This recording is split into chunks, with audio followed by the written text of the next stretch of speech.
తుంపేసుకొని cut చేసుకొని వేసుకోవాలి. నేనైతే ఒక 6 పచ్చిమిర్చి తీసుకున్నానండి.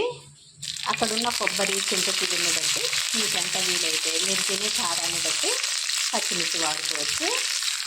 ఇందులోనికి 1 టేబుల్ స్పూన్ పచ్చెనగపప్పు వేసుకోవాలి, వేయించుకోవాలి.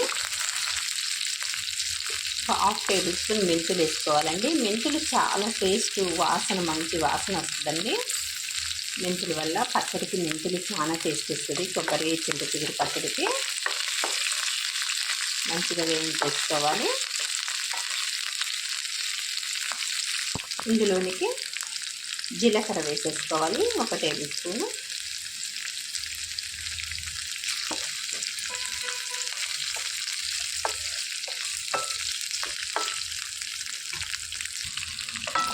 వేగిపోతుందండి.